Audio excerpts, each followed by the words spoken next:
Hello, welcome back to my channel, Bad Boobs, Better Budgets, where I'm battling breast cancer, but I'm also trying to get our family debt-free, and that includes a lot of budgeting. Today, I'm going to walk you through our February 2022 budget, as well as we're going to stuff some cash envelopes and how we're going to budget out our excess of over $1,300 after we pay off all of our bills and put in some money for cash envelopes and investments. Here is our February 2022 budget worksheet.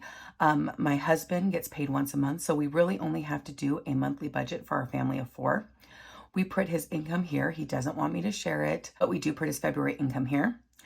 And our budget worksheet has 5 categories to it: fixed bills, variable bills, cash envelopes, investments, and then our sinking funds and savings goals. Under fixed bills, we have obviously our mortgage, our last debt payment, which is my husband's Jeep, phone, internet, Disney Plus, our electric bill, car insurance, Hulu Live, our road fund, because we do live on a private road, and so we pay a little bit of money to that each month to maintain it, and Google Suite. And then I have a column here for the amount that we budgeted and then the actual amount. All of this is exactly the same to the penny except for our electric bill. Our electric bill does change. I always try to over budget on it, and so the actual amount's a little less, which is kind of nice. Next up is variable bills. We have a credit card that we pay off every month. Our Amazon Prime account, again, we pay that off every month, except I did do a January no Amazon challenge, and so we owe $0 to that in the month of February, which feels really good. We have a groceries and gas budget, clothing, because you always need something. Our oldest son does swim lessons, so we have an itemized line in the budget for that. It's February, so it's Valentine's Day. We're probably not going to do much because I'm going to be recovering from my surgery, but we will be buying little Valentines for my son's kindergarten class, and then we'll probably go get pizza or do something fun for the actual day of Valentine's Day. And then again, my son started kindergarten this year, so with just fundraisers and snacks for his class and scholastic purchases, we do have a line item in the budget for his school. We have a bunch of birthdays that are starting to come up, so I got to start putting some money aside for that. Next up is cash envelopes. This one's one of the fun items in the budget. Phil gets $300 for the month. That's for, like, you know, if he wants to get some beer. And also this is for his gas money as well. I know it seems like a lot compared to what me and the kids get, but really it's not that much after he takes out gas for the month, because we all know gas prices are insane right now.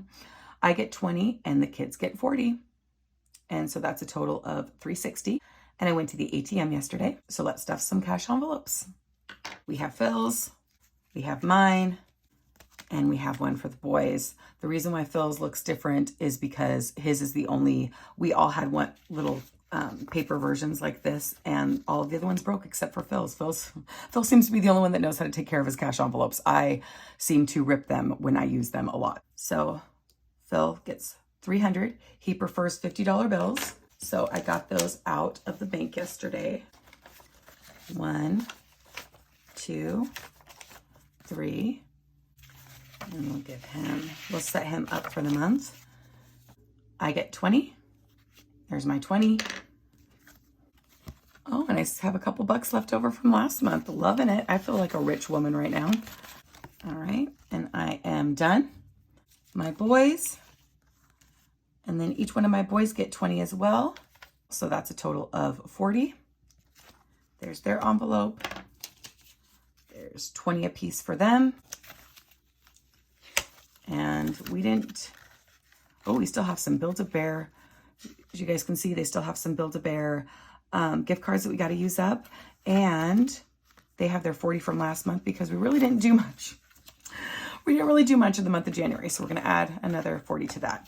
And these envelopes have already started to fall apart. I feel like I just got them, so I'm not going to even recommend them to you guys because I will get new ones next time. But for right now, they work. And the boys are done. Also, sorry, my nails look like this. I'm about 6.5 weeks post chemo. So this is what my nails look like. So if any of you are commenting, oh my gosh, what is up with her nails? These are just what your nails look like after chemotherapy. Cash envelopes are done. Next up, I wanted to share with you guys, we just do some investments. We didn't start investing until last summer, which is really sad. But I kept thinking that, you had to be out of debt in order to start investing. And then I kind of started just slowly getting into it. And now it's become a part of our budget. Investments, I do have an ETF through Stash. I put $25 every Monday in it automatically, which is great. I highly recommend if you're going to start investing to automate investments. So there's 4 Mondays in the period between January 25th and February 25th. There's 4 Mondays. So $100 in Stash, which I just put in our checking account, and then it just comes out, $25 comes out every single Monday. Robinhood, I only put $25 a month in. I just like to buy a couple little cheap stocks every now and then, and it's kind of fun. I'm not making any money. I think I've made a total of like $30 in a year, but it's better than just sitting in my bank account, right? Then you get to our Coinbase. And so my husband and I are kind of getting into crypto a little bit.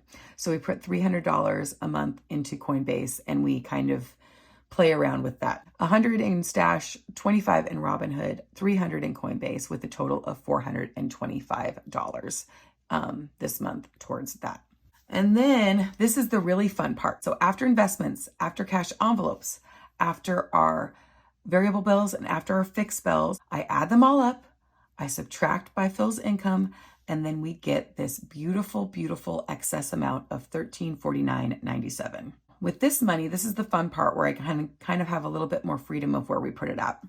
Our sinking funds and savings goals this year are a family vacation, because once I got diagnosed with cancer last summer, it occurred to us that we had never been on a family vacation that wasn't like us tagging along on a work trip for Phil, with just the 4 of us. And so that's changing. Like, once you get cancer, you look at life through a different lens. And so I'm like, we are going to make, but even though, yes, we have one last debt. Yes, we have medical bills coming in, but we can absolutely afford to take 1 or 2 vacations this year. We're going to make it a priority in our budget. And that's the great thing about budgeting. So we have vacation. I put $400 to that. Medical bills, because those are coming in. I actually am having my surgery tomorrow as I film this. And I just had to put $1,000 deposit on my surgery, even though we have insurance, but they just wanted a deposit. So I said, fine, take my last $1,000 out of my emergency fund. Shake me down for every penny I have. Fine, whatever.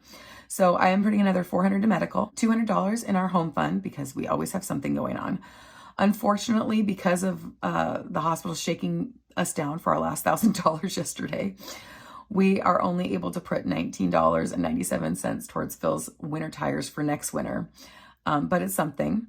Our Christmas, we are putting $30 a month, and I'll kind of share with you how I got that amount over here in our 52-week Christmas savings challenge.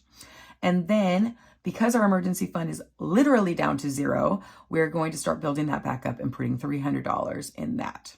And that is our February budget. And now I want to move just really quickly into how I came up with $30 for Christmas, because we are doing a 52-week Christmas savings challenge, where every single week in the year of 2022, we are putting $1, $2, $3 until you get all the way down to $52 on Christmas Eve.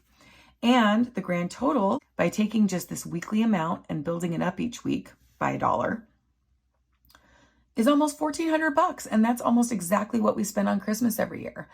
And so what I did was I counted 6, 7, 8, and 9, which totaled out to $30. And that'll add to the $15 I put away in the month of January.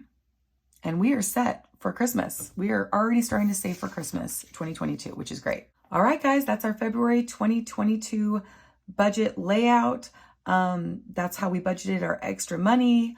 Thank you so much for joining me. Stuff some cash envelopes. Thank you so much for joining me today in my video. Please like and subscribe if you want to support this channel. I'm trying to upload videos every Monday for the year of 2022, kind of get my mind off of just being in cancer treatment and beating this beast and all the yuck that comes with that, and back to budgeting, because I feel like I at least have a little bit of control over our budget while we're going through kind of this crazy hard season. And I will see you next time. Bye.